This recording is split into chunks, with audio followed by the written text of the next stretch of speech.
Hi, welcome to an icebreaker episode of the Diamond Realtors Podcast. So nandito tayo ngayon sa Cafe S for first few episodes ng Diamond Realtors Podcast, di ba? And we have here Miss Rizel Repolo. She's kind enough to let us or to sponsor us for our first few episodes. So thank you so much. We really appreciate it. Thank you, ma'am. Thank you din. Welcome. And also, etong Cafe S guys, hindi nyo to mamimiss kasi nandito siya sa heart ng Antipolo City. Kung sino man ang taga Antipolo, I'm sure alam nyo kung saan ang Inare Center. So yung pinakaharap ng gate ng Inare Center, nandito siya sa harap. They called it CPR Building and Ms. Rizel is one of the managing directors of this place. And also, kaya alam ko tong lugar na to kasi every time nagkakaroon kami ng parang deals or meetings ng mga clients and whatnot, ito yung go-to location namin kasi unang-una, malaki siya. Laging may available na space. And also yung serving nila ng food dito, grabe, parang American standard. Kasi yung sa akin nga, pag kumakain ako, normally, portion. dalawang beses ko nakakain. Yung ulam niya is malagyan mo ng kanin, then later on, maglagay ka ng another kind. Yes. Dalawang ulam siya. So, ganun karami yung portion niya. Tapos, yun pa, yung ambience niya is parang laging relaxing and homey and cozy and whatever you call it. Laging parang positive outlook yung vibe mo pag nandito ka. So, parang dito nakaka-close ng deal. So, lagi kami nakakita ng... Oo, kasi yung kape nila, ang sarap dito Oo, parang Yes. iba talaga yung level. Tsaka ang linis. Correct. Kasi Of course. sobra. Baka yun nga yung vibe na nakikita ko. Yun talaga yun. Especially yung restroom. Pwede ka kumain dun eh. Actually, hindi ako Baka umubos. matutulog dun, Dito mas- umuupo ako. So yun, ganun kaganda dito. So, tatanong lang kami ng few questions if you don't mind. So, I'll start it with, siguro, dahil tubong Antipolo kayo, dito na kayo lumaki. Kayo yung medyo may bird's eye view ng nangyayari sa Antipolo. So, what can you say about how Antipolo progressed? Okay, so dito ako pinanganak. And then dito rin ako nag-aral hanggang high school. So I saw the progression of this Antipolo to city. So ano pa siya, Antipolo province pa siya and then into city. Ang pinaka nakita ko significant changes dito is yung properties. Yung properties na nagtayuan ng mga commercial establishments, subdivisions. Correct. Yes. And of course, Inare Center, before open ground lang to, then nagkaroon ng Inare Center and then naging Rizal Capital Grounds. So, I can say na yung business dito is booming. Actually, Antipolo lang ang naging city, di ba? Sa lahat ng Rizal municipality. Siya lang yung nabigyan ng city. Yes, So way back exactly. even to 2014 pa or 20 something like that. Medyo matagal na siya naging city. Meron na rin dito na big mall, yung Robinsons, and then yung mga hypermarkets, ang dami na rin dito Correct. yung mga groceries, like that. And commercial establishments na para siyang multi-complex na pwede kang maglagay ng businesses in that one complex. Nice. And also my mom lives just in Maya Alta. So familiar kami dito sa hypermarket, Robinsons. Exactly. So ganun ka progressive or progressive ang Antipolo.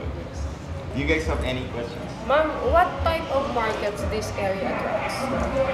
Okay, so this area attracts from young adults to adult professionals and families.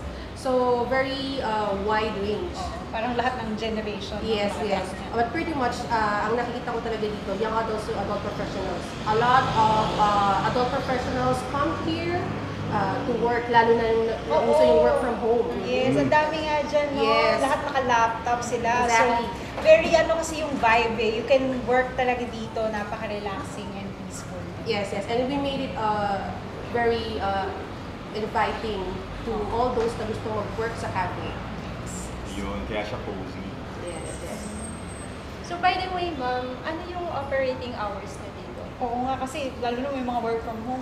Yes. Oo, So, yeah, Cafe S is open 24 hours. Nice! Wow! Talaga ba? 24/7. Yes. Pwede sa mga BA na night shift, no? Exactly. Gusto nila dito kasi nga So guys, tuloy pero BA. ang oras Yes. dito. Yes. Lalo sa'yo, Bastin, pagka gusto mag-work sa in the middle of the night from Laguna, di ba? Takbo ka muna. Dito ka muna. Dito na ako, papahinga diretso. Oo. Pwede bang matulog dito, ma'am? tapos mamaya may call na ulit, work na ulit. Oo, kasi Yes, ganun talaga. very ano siya eh. very Yung mga hindi relaxing. makatulog sa bahay, pumunta na lang kayo dito. Magkape kayo. Magkape kayo dito. Yes. Wala kayong makatulog. Dito na lahat eh. True, true. And then nakikita rin namin pag may mga individual na nag-work dito, yung they respect each other's spaces. Kasi spacious naman yung area. Yun nga yung napansin Yes. ko kanina sa mga Saka dito ma'am, walang area dito na hindi na mainit. Lahat naka-aircon. Ano ba? Oh, Thank you, thank yes, you. very But also, comfortable. ano din to, inviting din to for families and groups.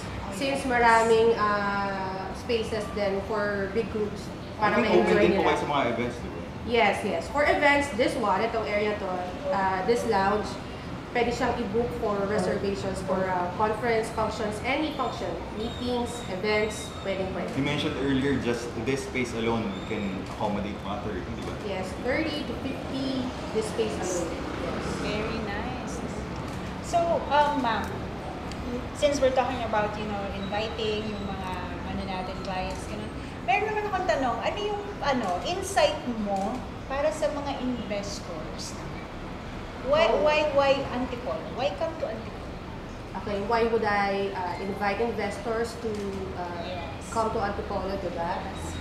Well, as you can see, we talked about the progress of Antipolo City, right? Yung population nito is dumadami na. Actually, madami na. So, Dumadami pa. dumadami pa. Tsaka yung crawl ng development, Yes, no? Paano yes, na yes. talaga, pasok na talaga. Ang maganda kasi dito, since booming na siya, but the area is malaki pa. Dami. There's still More, more room spaces. for businesses, diba, to pop up.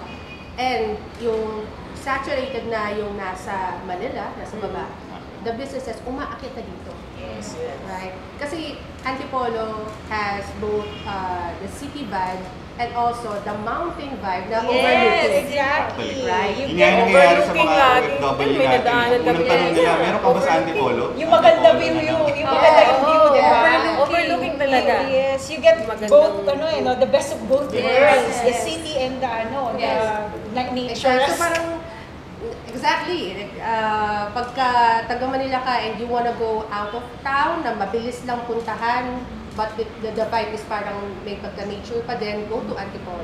Yes. Yung air here kasi mas medyo fresh pa. Ganun. With the city vibe, any business, any establishment, makikita mo dito. And still, pag gusto mong pumunta ng Metro Manila, ang dali lang. Maganda yung Yes araw lang. dito. Kaya talagang good for investors pa rin talaga. Good for investors. Yeah, though malaki na yung development, meron pang room for development. Yes. Exactly. Nice, very nice. Nice. Thank you so much, ma'am, sa pagpapunlak niyo sa amin. Dito lalo na sa Cafe S. And we will remember it forever kasi dito yung mga first few episodes. Yes. That's it. Thank you for watching an icebreaker episode of the Diamond Realtors Podcast.